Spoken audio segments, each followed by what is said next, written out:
ब्राह्मण समाज के भी लोग उपस्थित हैं, इसलिए हम आपसे एक नारा लगवाना चाहते हैं। आप सभी लोग हमारी आवाज को आवाज देते हुए हमारे इस नारे को बुलंद करिएगा। भगवान परशुराम की जय हो, भगवान परशुराम की जय हो।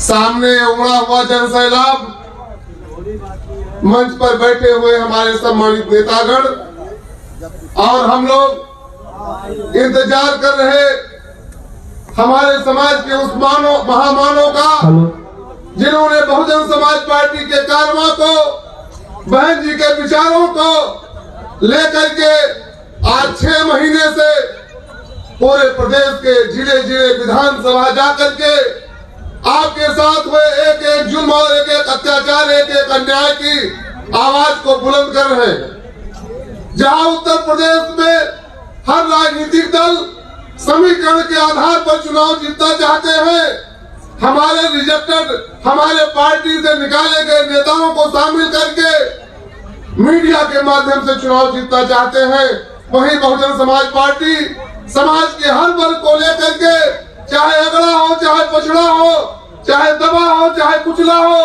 चाहे शोषित हो, चाहे वंचित हो, चाहे ब्राह्मण समाज हो, चाहे अल्पसंख्यक हो, सबको सम्मान दे करके, सबको साथ लेकर के उत्तर प्रदेश में बहुजन समाज पार्टी की सरकार बहन मायावती जी के नेतृत्व में 5वीं बार बनाने के लिए दृढ़ संकल्प हो चुकी है। आज आपका ये उमड़ा हुआ जनसैलाब, समाज के हर वर्ग के लोग इस ठिठुरती हुई ठंड में ये गवाही दे रहा है। ये सामने बैठी हुई भीड़ अपने किराए और भाड़े से आई है, अपने संसाधनों से आई है। इसमें शासन और प्रशासन के लोग या किसी प्रकार से भाड़े पर लाई गई भीड़ नहीं है। आज भारतीय जनता पार्टी और समाजवादी पार्टी को खोजे लोग नहीं मिल रहे हैं। आज वो 10-10, 15-15 लोगों को टिकट के नाम पर प्रत्येक विधानसभाओं में कि आपको टिकट देंगे, आप भीड़ आइए, इस आधार पर वो भीड़ इकट्ठा करते हैं। लेकिन बहुजन समाज पार्टी में गरीब, शोषित, पीड़ित, वंचित समाज का हर वह वर्ग जो इंसाफ चाहता है, जो प्रदेश में न्याय की सरकार चाहता है, जो उत्तर प्रदेश में विकास चाहता है, जो नौजवान रोजगार चाहता है, सबके हक और हकूक पर डाका डालने का काम ये सरकार कर रही है। अभी हमारे एक वक्ता कह रहे थे कि नौजवानों से कहते हैं पकौड़ा बेचो। आज हमारे माँ बाप या हम जो गरीब लोग हैं, अपने बच्चों को जो पढ़ाई लिखाई करके उच्च शिक्षा दे करके, क्या उन लोगों ने पकौड़ा बेचने के लिए अपने बेटे को पढ़ाया लिखाया? मेरे गरीब समाज के लोगों, ये आपका मजाक उड़ाने का काम कर रहे हैं, ये आपका मजाक उड़ाने का काम कर रहे हैं, ये आपका परिहास उड़ाने का काम कर रहे हैं। ब्राह्मण समाज के लोगों, जो भी लोग बैठे हो या जहां तक भी मेरी आवाज जाती है, आपको लोग बुद्धि का देवता कहते हैं। आप विचार करो, 2007 में जब बहुजन समाज पार्टी की सरकार बहन कुमारी सुश्री मायावती जी के नेतृत्व में बनी थी, आपको किस तरीके से सम्मान देने का कार्य किया गया था? आपके समाज के लोगों को विधानसभा भेजने का काम किया, सरकार बनने पर मंत्री बनाने का कार्य किया गया। इतना ही नहीं, 5,500 सरकारी वकीलों को ब्राह्मण समाज के लोगों को बना करके माननीय बहन जी ने सम्मान देने का कार्य किया था। लेकिन आप लोगों के मन में जरा सा भटकाव आया, उसका परिणाम हुआ आज पूरे प्रदेश में संगठित और सुनियोजित तरीके से सरकार ने आपके समाज के लोगों की हत्या कराने का कार्य किया।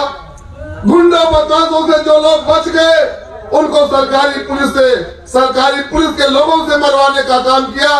बुंदेलखंड में चाहे इंद्रदेव त्रिपाठी रहे हो, चाहे लखनऊ में मोहित तिवारी रहे हो, इनका पुलिस ने काउंटर करके मारने का कार्य किया है। इतना ही नहीं, भारतीय जनता पार्टी ब्राह्मण मुक्त प्रदेश बनाना चाहती है, ये इसका दावा है। ब्राह्मण समाज के लोगों, अगर आप सतर्क और सावधान नहीं हुए आप गुमराह और बहकाने में आए तो आपके समाज के लोगों को सुनियोजित तरीके से उत्तर प्रदेश की राजनीति से समाप्त कर दिया जाएगा। इसलिए आप ये समय है, हम लोगों के पुरोधा, हम लोगों के महामानव, देश के जाने माने अधिवक्ता बहन जी के विचारों को लेकर के निकले हुए हैं। आज ये अंतिम रैली है, आज ये अंतिम मंडलीय रैली है।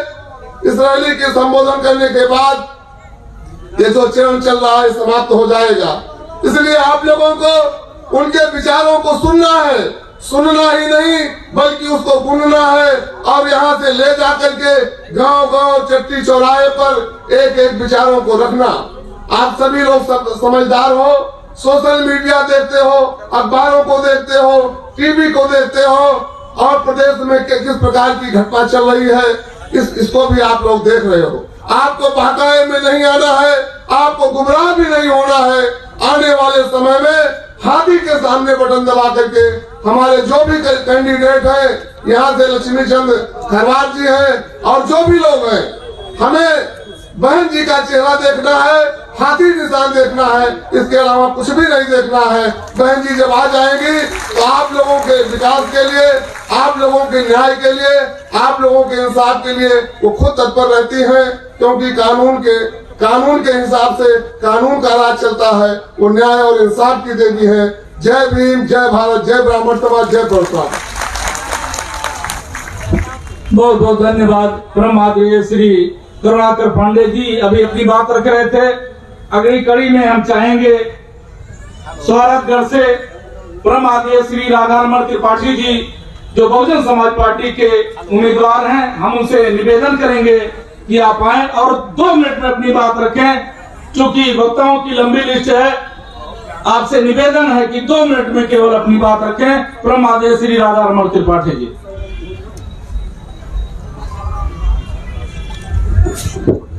सभी